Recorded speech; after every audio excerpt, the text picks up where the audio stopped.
Merci d'être là, si nombreux.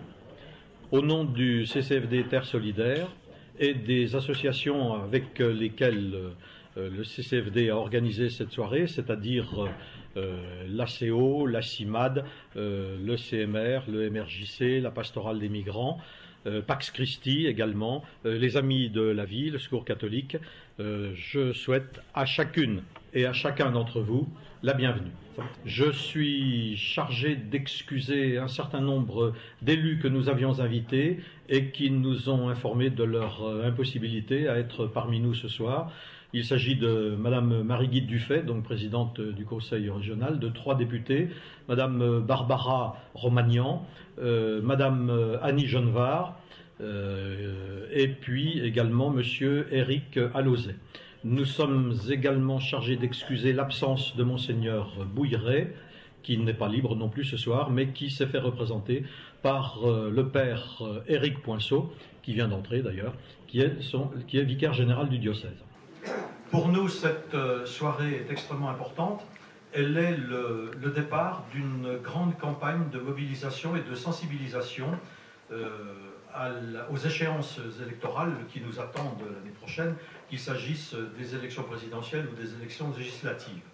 Et c'est important également parce que il nous semble nécessaire de creuser notre réflexion, d'approfondir notre réflexion sur ce que pourraient être les contours d'un comportement citoyen face aux situations, face à la situation tant sur le plan national que sur le plan international, ce qui nous attend, ceci sur le plan politique, sur le plan économique, sur le plan culturel, sur le plan sociétal, sur le plan spirituel également. Et nous avons le sentiment de l'absolue nécessité, de l'urgence d'être en mesure de définir ce que pourrait être un comportement véritablement citoyen. Alors pour ce faire, nous avons, parce que c'est la meilleure solution, nous avons fait appel au père Bruno-Marie Dufay, ici présent, qui va nous aider, va nous guider dans cette réflexion. Sans doute avez-vous vu au verso du flyer que nous avons édité pour cette soirée, il nous a fallu pas moins de 9 lignes pour faire un relevé que nous savons sans doute pas complet de la multiplicité de ses compétences. Il y en a d'autres que nous n'avons pas mentionnées et qu'il mettra en œuvre pour nous ce soir. Je vais lui laisser la parole, mais auparavant, je tiens à remercier aussi la municipalité du Val-d'Aon qui met cette salle à notre disposition avec son équipement. Et puis également, je voudrais adresser un grand merci à l'équipe locale du Val-d'Aon qui a assuré une bonne partie de la logistique de cette soirée. Et au sein de cette équipe, un grand merci particulièrement à Yves et Janine Bourgeois. Voilà, je laisse la parole au père Bruno-Marie.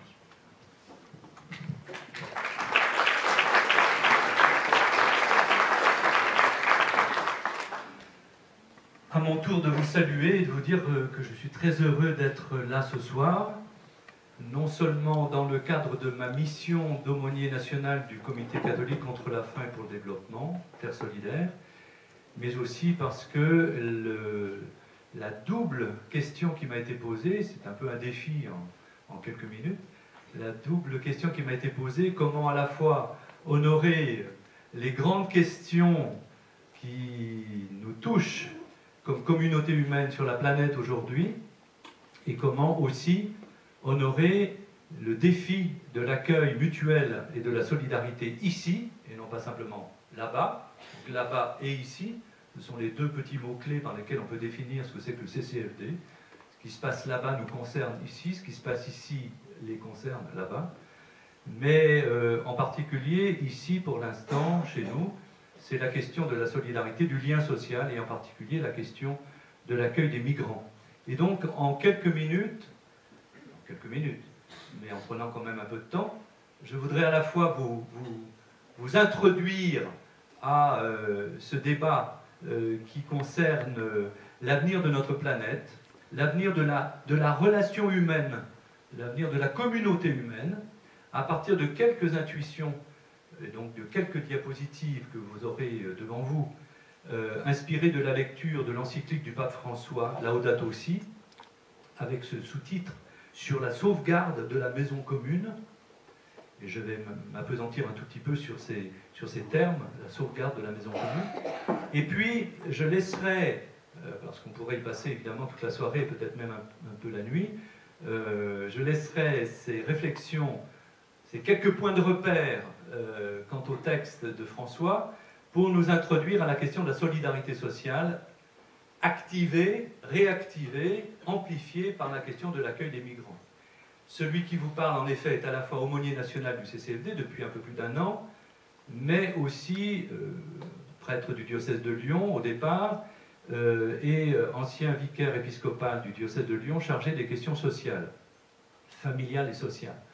Et parmi ces questions, il y a eu, dans les 4 dernières années, 5 dernières années, on va dire, dans la ville où je me trouvais, donc à Lyon, dans le diocèse de Lyon, dans le département du Rhône et un petit peu la Loire, il y a eu évidemment le grand défi qui a été posé à la conscience des citoyens et à la conscience des militants, à la conscience aussi des chrétiens parmi ces citoyens et parmi ces militants, qui a été la question de ceux qui sont dans la rue, de ceux qui sont les plus défavorisés. Et donc, en effet, cet exposé qui doit donner lieu, qui doit ouvrir non pas simplement un débat ce soir, bien sûr, après mon petit topo, mais peut-être à un certain nombre de débats, à des soirées que vous pourriez peut-être continuer, que nous pourrions éventuellement, s'il faut que je revienne, je reviendrai, pour animer les semaines et les mois qui viennent, et qui vont être en effet des moments importants de notre vie commune. Loué sois-tu, dit le pape François dans le titre de son encyclique, texte qui reste pour l'instant sans doute le ou un des textes les plus déterminants de cette réflexion sur l'avenir de la planète. Et ce texte, comme vous le savez, qui a été terminé et rendu public en mai 2015, donc il y a un peu plus d'1 an, 1 an et demi, a été au cœur d'un certain nombre de débats, et j'ose le dire pour enseigner, pour avoir enseigné pendant un certain nombre d'années et continuer encore à le faire, ce qu'on appelle la pensée sociale de l'Église, que c'est certainement un texte qui fait un tournant, et pour 2 raisons majeures. La première, c'est que les textes précédents, depuis Léon XIII en 1891 sur la condition des ouvriers, jusqu'au dernier texte de Jean-Paul II, célébrant le 100e anniversaire de la première encyclique sociale, eh bien, ces textes s'inscrivent dans un contexte économique optimiste.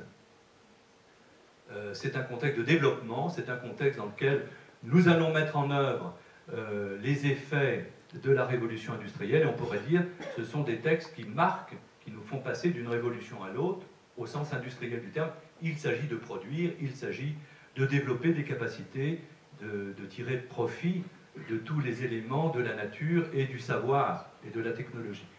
Et ce texte, pour la première fois, interroge radicalement, on l'avait un petit peu déjà chez certains textes de Jean-Paul II, mais interroge radicalement notre mode de développement, interroge radicalement le modèle qui fait que nous sommes engagés dans du toujours plus. Et ce toujours plus, pour François, pour le pape François, interroge radicalement notre conscience et notre responsabilité. Est-ce que nous allons continuer à toujours tirer plus des ressources naturelles, à toujours tirer plus des éléments fossiles, à toujours tirer plus de ce que nous avons déjà produit? Est-ce que nous allons continuer à épuiser notre planète et à nous épuiser nous-mêmes? Et donc vous sentez bien que cette question qui traverse l'esprit de nombreux de nos concitoyens, de nombreux compagnons de route, n'est pas l'apanage des chrétiens seulement, ça concerne tous ceux qui ont un souci d'humanité, je dirais, un souci d'humanisme et d'humanité. Que devenons-nous et comment pouvons-nous relever le défi de la responsabilité qu'est la nôtre, aussi bien dans notre manière de travailler que dans notre manière de tisser entre nous des liens. Donc il s'agit de sauvegarder la maison commune, de savoir comment nous pouvons prendre soin de cette planète, de cette création, prendre soin aussi des personnes. Car une des intuitions qui va traverser ce texte, dans les quelques diapos que je vais montrer maintenant, vous allez très vite saisir cela, Une des intuitions, c'est qu'il n'y a pas d'un côté le soin de la terre, le soin de la nature, le soin des éléments, le soin des rythmes, le soin des saisons, le soin des climats, et d'un autre, la question sociale, c'est-à-dire la justice sociale, les droits fondamentaux, l'accès aux droits sociaux, etc. La question est la même. Prendre soin de la terre et prendre soin de l'homme, c'est le même soin. Voilà l'intuition qui est une des intuitions centrales du texte et qui nous amène à la fois à cesser de marginaliser la question de l'écologie. La question de l'écologie est centrale, elle est au centre de l'économie. Donc on ne peut plus faire de l'économie sans faire de l'écologie. Je vous fais remarquer que les deux mots sont construits sur le même mot grec, oikos, éco, et éco, oikos, en grec c'est la maison. C'est pour ça qu'on a la sauvegarde de la maison commune. L'écologie, c'est le savoir de la maison. Et l'économie, c'est l'organisation de la maison. Comment pouvons-nous organiser la maison commune? Comment pouvons-nous répartir les biens? Comment pouvons-nous vivre ensemble si nous ne prenons pas soin de ce qui nous a été donné, de ce que nous avons découvert, de ce que nous avons appris, si nous ne prenons pas soin des personnes? Donc nous sommes dans un contexte qui n'est pas simplement interne à l'Église, mais qui concerne tous ceux qui habitent avec nous sur cette planète. C'est la question de l'avenir. Un contexte mondial marqué par des questions sans précédent. Nous sommes aujourd'hui confrontés à un certain nombre d'interrogations. Le réchauffement de la planète, la pollution. François insiste sur le fait que nous avons fabriqué une culture du déchet et que nous sommes parfois tellement envahis par nos déchets que nous ne savons pas quoi en faire. Épuisement des réserves naturelles, violence et exode des populations. Et avec ce dernier point, violence et exode des populations, vous allez très vite voir le lien que je vais faire dans un instant entre le soin de la planète et le soin des migrants. Pourquoi sommes-nous confrontés à une amplification et à un temps fort de migrants et de migration qui, à mon sens, ne font que commencer? C'est-à-dire qu'il nous faut nous préparer à 25 à 30 ans de migration, peut-être plus, parce que précisément, notre planète est blessée. Parce que précisément, à quelques heures d'avion d'ici, c'est la guerre. Et c'est la guerre pour la sauvegarde de pouvoir, et de pouvoir aussi en termes politiques, mais aussi en termes de maîtrise d'un certain nombre d'éléments qui s'appellent le pétrole, entre autres, qui s'appelle aussi l'argent du pétrole, qui s'appelle les ressources naturelles et fossiles, etc. Et on sent bien qu'on va très vite établir un lien, établir des connexions entre ce que devient notre Terre et ce que deviennent les personnes sur cette Terre. Les enjeux de la réflexion sur l'écologie touchent donc directement les questions de la possibilité de la vie. Donc la question de l'écologie, c'est la question de la vie. C'est une question politique, essentiellement, fondamentalement politique. Ce sont des choix qu'il va falloir faire. Et ce sont des questions citoyennes et des questions morales ou éthiques, parce que ça va nous amener aussi à faire des choix dans notre manière de vivre. Si nous voulons prendre au sérieux les grands défis, il faudra sans doute renoncer à un certain nombre de choses. Non pas le toujours plus, mais le quelque chose fondamental. Sans doute beaucoup plus la sobriété que l'abondance et la consommation effrénée.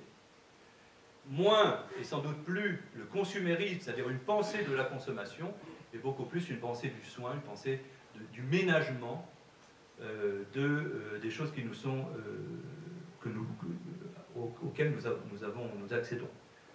Produits naturels, produits fabriqués, produits du savoir, produits de la culture, etc.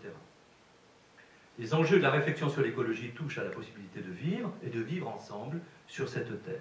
Il y a donc un lien très fort entre le soin de la planète et le soin de l'homme. Première réflexion introductive. Nous avons donc besoin, dit ce texte, d'une pensée et d'une action. Nous avons besoin de débattre.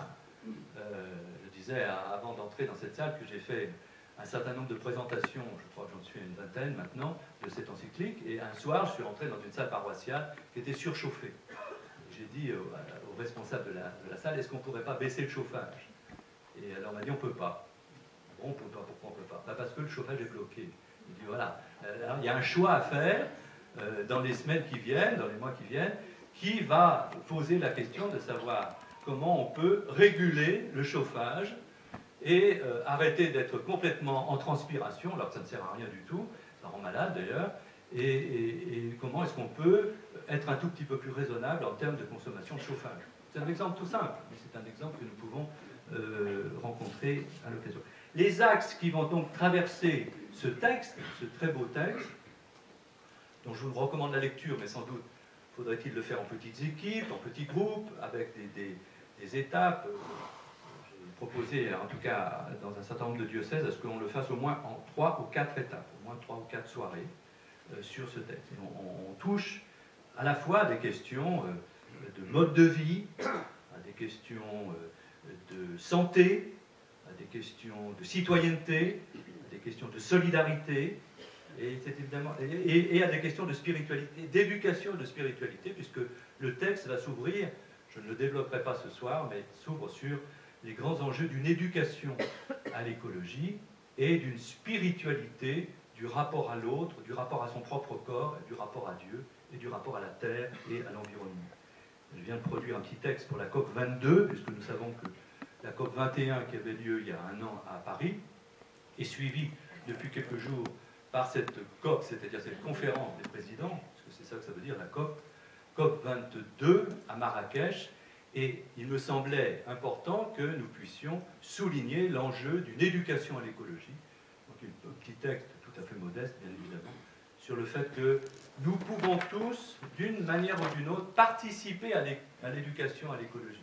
Ça n'est pas une question de spécialiste. Je pense, pour ma part, avoir appris beaucoup plus de ma mère, qui était herboriste, qui travaillait, qui soignait les gens avec des plantes, mais qui n'avait jamais fait d'études tellement, peut-être quelques études, mais qui avait une connaissance des plantes et des rapports entre les plantes et les maladies, et la possibilité de soigner, beaucoup plus appris d'elle que de grands livres, de gros livres. Chacun, comme disait Ivan Illich, peut devenir, à partir de son expérience personnelle, un enseignant. Et dans le domaine de l'écologie, on sait très bien que les anciens qui nous apprennent un certain nombre de choses en matière, par exemple, d'équilibre des saisons et en matière de connaissance du climat, nous apprennent beaucoup plus de choses que certains gros livres. Donc les axes qui traversent l'encyclique, c'est d'abord cette intime relation entre les pauvres et la fragilité de la planète.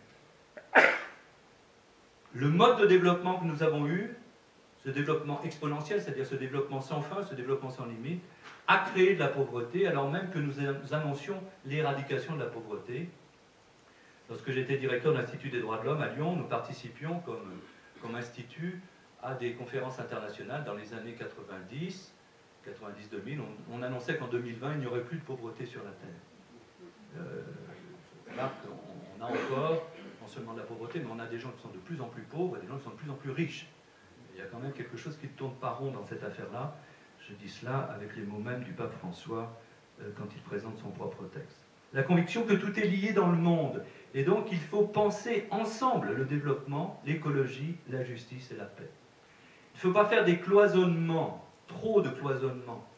La paix a quelque chose à voir avec le rapport à la nature et le rapport à l'autre. La justice a quelque chose à voir avec le développement. Si notre développement n'est qu'un développement économique, un développement en termes d'avoir et de toujours avoir plus, si l'investissement, comme on dit en économie, n'est que dans des processus pour amplifier les capacités de production et non pas la qualité de la production, on risque fort d'avoir un dysfonctionnement. Le besoin, alors on lui en veut beaucoup au pape François, mais il faut aller jusque-là, puisque c'est le cœur de son texte, le besoin de changer de paradigme, de changer de modèle de développement, et de rester libre à l'égard de ce qu'il appelle les dérives de la technologie, ou le pouvoir de la technologie. Tout ne se joue pas par la technique, il y a aussi à déployer d'autres dimensions de la personne humaine, sa capacité à approcher les éléments, la nature, à la contempler, et non pas simplement à la transformer, à la sauvegarder, et non pas simplement à l'instrumentaliser. Et donc, il s'agit de développer un sens humain de l'écologie et de proposer sans doute un nouveau mode de vie. Alors, bon, je rappelle rapidement que du coup, on aura dans ce texte 6 entrées, 6 chapitres. On rappelle ça très rapidement. D'abord, une analyse de ce qui se passe dans notre maison, c'est-à-dire sur notre planète. Ensuite, la nécessité de revisiter l'Évangile la mémoire des croyants a quelque chose à dire à ce débat sur l'avenir de la planète, sur la vie ensemble et sur le soin de la création. Une analyse un peu plus approfondie en termes d'économie et aussi dans les rapports entre économie et politique, racine humaine de la crise écologique. La définition de ce qu'on appelle une écologie intégrale, dont je voudrais tout de suite dire un mot, parce que ce mot intégral peut prêter à confusion. Cette écologie intégrale, c'est un apprentissage d'un équilibre de vie dans lequel nous avons un rapport harmonieux, un rapport positif, un rapport prometteur avec Dieu, avec la terre qui nous a été confiée, avec les autres et avec nous-mêmes. Donc c'est une recherche d'équilibre et c'est une recherche de bonheur d'une certaine manière, en termes d'équilibre. Dès l'instant où il y a un déséquilibre dans le rapport à la terre, ou dans le rapport aux éléments, ou dans le rapport aux moyens de production, quand ça surchauffe, comme on dit en économie, quand on a ce qu'on a pu avoir du côté de l'économie financière, des moments où on ne produit plus rien, sinon encore un peu d'argent, toujours un peu plus d'argent. Et il y a quelque chose qui ne va pas bien, mais c'est l'homme qui ne va pas bien. Donc le rapport à l'autre, le rapport à soi, le rapport à l'avoir et le rapport à Dieu sont liés. Et on peut même dire que certaines questions de santé sont liées aussi au déséquilibre que nous pouvons avoir à l'égard de l'environnement ou à l'égard de ce que nous produisons. Enfin, ce texte s'ouvre sur quelques lignes d'orientation et d'action, dans lequel on incite tous les acteurs, précisément tous les citoyens, tous les acteurs de la citoyenneté, à entrer en dialogue. Les scientifiques parlent avec l'homme de la rue, avec ceux qui sont à la production, et y compris avec ceux malheureusement qui sont exclus du monde de la production, que les politiques parlent avec les économistes, ou avec les décideurs économiques, et que les religions et toutes les philosophies, toutes les pensées, puissent se parler les unes aux autres, et que nous soyons donc dans une spiritualité du dialogue et de la reconnaissance mutuelle. Alors, simplement quelques éléments pour préciser, je ne vais pas en faire beaucoup, puisque je voudrais doucement aller vers le deuxième versant qui concerne justement la solidarité sociale. Ce que l'on peut dire, c'est que une des clés de compréhension du dysfonctionnement dans lesquels nous nous trouvons a à voir avec l'intensification des rythmes de la vie. Toujours plus vite, toujours plus vite, toujours plus, dans de moins en moins de temps. Donc un rapport au temps et un rapport à la vie, un rapport à l'activité qui n'est pas nécessairement orienté vers un bien commun, c'est-à-dire vers quelque chose qui fait grandir la communauté humaine, mais quelque chose qui est plutôt une production sans limite. Donc nous avons fabriqué un monde sans limite. Et d'ailleurs, la mondialisation, qui est aujourd'hui l'objet d'un grand débat, n'est pas sans nous faire penser à cela. La mondialisation, c'est-à-dire ces échanges dérégulés, ces échanges sans frontières, ces échanges qui sont de plus en plus forts, de plus en plus nombreux, de plus en plus diversifiés, nous amènent aussi à être dans l'illimité. Quant au climat, notre bien commun, dit le texte, numéro 23, notre bien commun qu'est le climat, j'aime beaucoup cette expression, nous avons aussi comme bien commun, comme quelque chose que nous avons en commun et qui peut nous faire du bien, c'est ça le bien commun, c'est quelque chose qui fait grandir la personne, eh bien il est soumis, ce climat, aux conséquences de notre production illimitée. Donc plus nous produisons, plus nous réchauffons, plus nous dérégulons ces éléments constitutifs du climat, et nous pouvons aller vers des effets graves en matière d'équilibre naturel, d'équilibre de la nature, mais aussi en matière sociale. L'augmentation des migrants fuyant la misère, une misère accrue par la dégradation environnementale. Le texte prend en compte ce que l'on appelle maintenant, depuis maintenant une dizaine d'années, les migrants climatiques. C'est-à-dire ceux qui sont contraints de quitter leur terre, non pas seulement pour des raisons politiques, non pas simplement pour des raisons économiques, même si les choses sont liées, mais d'abord et avant tout parce que leur terre n'est plus habitable. Et c'est vrai, on le sait, chez communautés dont on a tellement pompé les sources, je pense à certaines communautés indiennes du Pérou par exemple, on a tellement pompé les sources qu'on ne peut plus boire, on ne peut plus avoir accès à l'eau. Je développe pour ma part de temps en temps que le premier droit de l'homme aujourd'hui, c'est le droit à l'eau fraîche, le droit à l'eau pure, à l'eau potable. Et puis c'est vrai aussi d'autres qui ne peuvent plus pêcher dans leur lagune parce que leur lagune s'est réchauffée, qu'il y a moins de poissons, qu'il n'y a plus de poissons, ou parfois qu'il y a un mélange entre eau de mer et eau douce. Et puis c'est vrai aussi de ceux dont on a, de manière irresponsable, déraciné, enfin débité les forêts primaires pour y planter souvent des palmiers pour faire de l'huile de palme, et qui n'ont plus la possibilité de se réfugier dans ces forêts ou d'en tirer aussi les plantes et d'en tirer aussi de quoi manger. Ce qui se passe dans notre maison, c'est la mise en péril de ce que l'on appelle la biodiversité, c'est-à-dire la perte de la complémentarité des vivants. Nous avons une complémentarité végétaux, animaux et humains. Et l'homme, sans doute, à cet égard, nous avons sans doute hypertrophié notre volonté de dominer la nature, d'en faire un instrument de production, et nous avons sans doute contribué dans cette mise en péril de la biodiversité par la disparition d'espèces animales et végétales. Eh bien, nous avons contribué à fragiliser cet environnement, cette communauté, cette possibilité de vivre sur la Terre. Le lien essentiel entre toutes les créatures est donc au cœur de la réflexion. Nous avons besoin les uns des autres, j'ai besoin de toi. Ce qui se passe enfin dans notre maison, c'est que le modèle de croissance rend les lieux où nous habitons de plus en plus insalubres. Pour avoir été aumônier pendant 10 ans du Centre régional de traitement du cancer à Lyon, le Centre Léon Bérard, je peux vous dire qu'un certain nombre de cancers sont des cancers qui, pour une part, pas pour une part, bien évidemment, parce que les enquêtes scientifiques continuent leur avancée dans ce domaine, qui, pour une part, ont à voir avec l'environnement. Lié à la nourriture et lié à l'environnement. Ce sont les 3 causes fondamentales de la maladie cancéreuse aujourd'hui, des pathologies cancéreuses, indépendamment évidemment des fragilités tissulaires qu'on peut avoir dans une famille. C'est la mauvaise nourriture, une nourriture qui n'est pas de qualité, c'est l'environnement, et puis c'est l'environnement pollué, en particulier dans un certain nombre de lieux où l'air est saturé de particules toxiques, et puis c'est la fatigue, c'est-à-dire c'est l'impossibilité pour notre organisme de faire face à cette fatigue.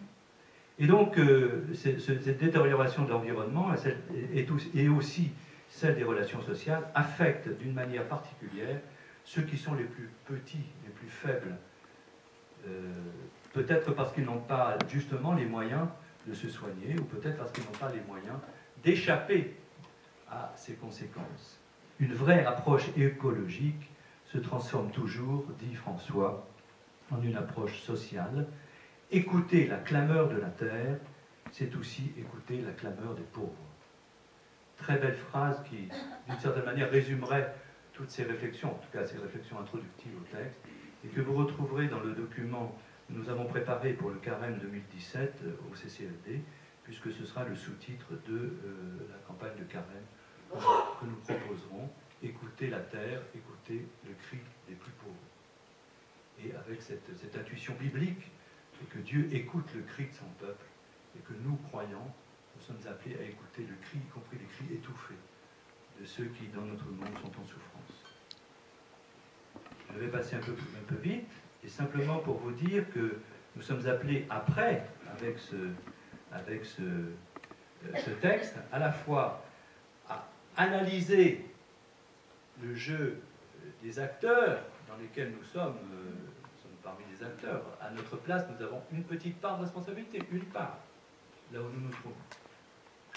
Et il s'agit de déployer une conscience des responsabilités et de se concentrer sur les besoins des personnes. De quoi avons-nous vraiment besoin? Voilà, à quelques jours d'une nouvelle campagne électorale, on peut se poser la question. Au fond, quels sont les vrais besoins de notre monde, quels sont les vrais besoins de notre communauté humaine, quels sont les véritables enjeux des grandes échéances, et qu'est-ce que ça veut dire assumer une responsabilité citoyenne, une responsabilité collective, à partir de l'analyse de ses besoins, à partir de l'analyse de ses souffrances, à partir de l'analyse de ses solitudes, mais aussi à partir des solidarités que nous pouvons vivre. Et l'espérance, à cet égard, la semaine prochaine, un groupe de CCD m'a dit il faut que tu nous fasses quelque chose sur l'espérance. Et en effet, l'espérance qui est la nôtre nous invite à reconnaître qu'il y a des possibilités, qu'il y a de nouveaux modes de production, qu'un certain nombre de producteurs dans le monde rural ont fait le choix, soit à partir de techniques anciennes, peut-être plus anciennes, soit à partir de l'agrodiversité, soit à partir de l'agrobiologie, etc., de faire autre chose, c'est-à-dire de faire une production peut-être moins importante, peut-être moins volumineuse, mais de qualité. Et nous savons très bien que nous pouvons aussi introduire de la qualité là où il y a de la quantité. Ce n'est pas la quantité qui est déterminante, c'est bien la qualité, et c'est sans doute la sobriété qui fait un homme heureux. Et la sobriété est au cœur de ce texte. L'espérance nous invite à reconnaître qu'il y a une voie de sortie si nous pensons à nouveau aux fins de l'action humaine. Alors, je vais m'arrêter sur ces quelques réflexions. Donc, vous voyez qui nous ouvrent à un débat de fond, un débat de sens, un débat à la fois de responsabilité morale et citoyenne à partir de ce texte. Et je voudrais vous proposer d'entrer dans une des conséquences de la dérégulation dans laquelle nous nous trouvons aujourd'hui, qui est la réalité des migrations.